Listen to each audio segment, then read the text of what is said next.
Every hospital room has monitors, medicine, and trained doctors standing to treat you. But for almost 300,000 years, none of those things existed. Human babies were born into a world filled with predators, disease, freezing nights, and constant danger. And yet, somehow, enough of them survived for every person alive today to exist. So how did the most helpless babies on Earth stay alive? The answer begins long before civilization itself. At first glance, the odds seem almost impossible. A newborn deer can stand within hours after birth. A baby chimpanzee can cling tightly to its mother's fur almost immediately. Human babies can do nothing except crying. They can't walk, can't feed themselves, or even support their own heads. Compared to almost every other mammal, a human infant is astonishingly the most vulnerable. Millions of years ago, our ancestors began evolving larger and larger brains. Those bigger brains made us better at solving problems, making tools, and eventually building civilizations. But they also created a problem. A baby's head could only grow so large before childbirth became impossible. Evolution solved this dilemma in an unusual way. Instead of being born fully developed, human babies began arriving much earlier in their development. In a sense, the first months of a baby's life became an extension of pregnancy. Only now, the growing happened outside the womb. That solution came with an enormous cost. A human baby could not survive alone for even a single day. This meant something remarkable had to evolve alongside our growing brains. It's cooperation.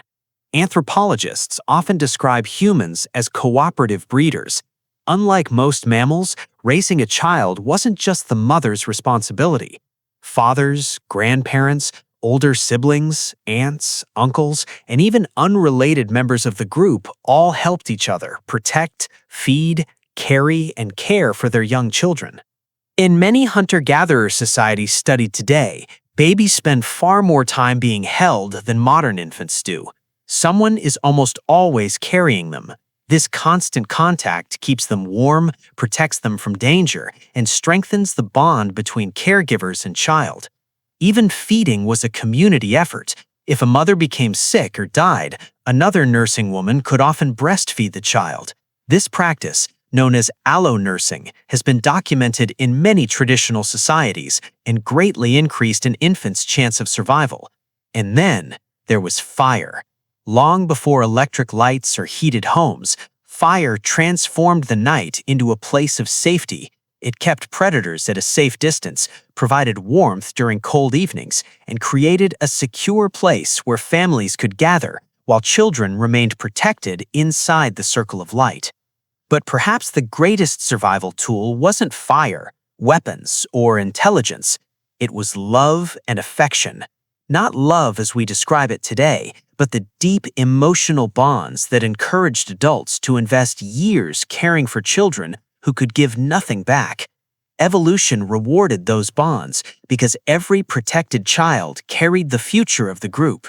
Researchers believe this prolonged childhood shaped the human mind itself. Because children depended on adults for so long, they had years to observe, imitate, and learn.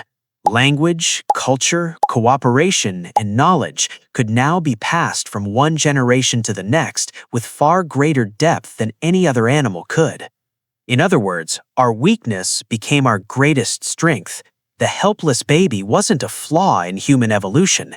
It was the foundation of everything that came after.